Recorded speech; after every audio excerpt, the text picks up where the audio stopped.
Standalone tournament editions of FIFA, such as 2014 FIFA World Cup Brazil, are often overlooked in favour of their yearly counterparts. However, World Cup Brazil comes with more than enough content and ideas to justify its existence as a game in its own right, although to what extent depends on how you're currently fulfilling your FIFA needs. While there's a nice array of new passing, shooting and jostling animations, the core mechanics driving the action on the field lack the finesse and depth of the PS4 and Xbox One FIFA 14 experience. This rings especially true when you're defending, with a large AI unable to deal with players boasting a combination of raw pace and accuracy of shooting.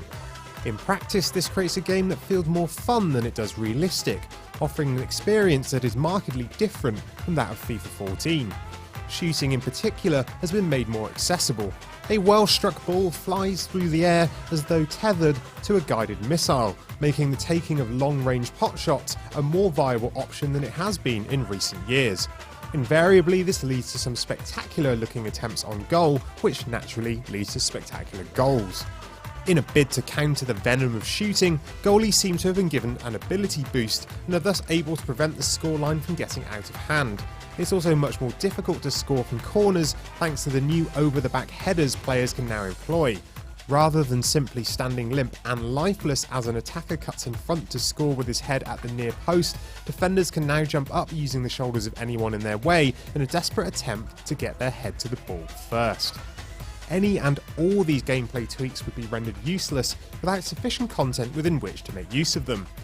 Captain Your Country and Road to the FIFA World Cup are the most robust and exhaustive game modes to conquer, joining the obvious inclusions of the World Cup tournament itself and the essential set of online and offline exhibition matches.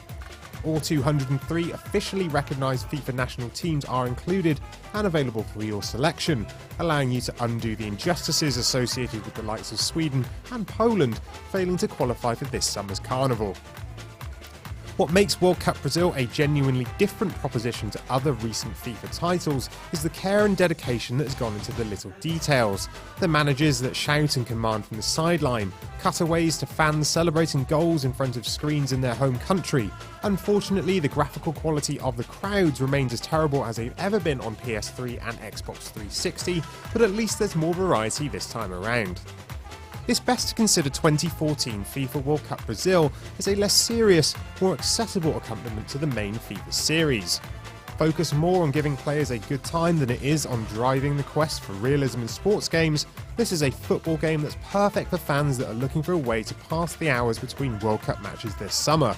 Beyond that, it may not be as exhaustive as the likes of FIFA 14, but with its own distinct feel and modes to explore, there's more than enough here to keep you satisfied before FIFA 15 lands later in the year.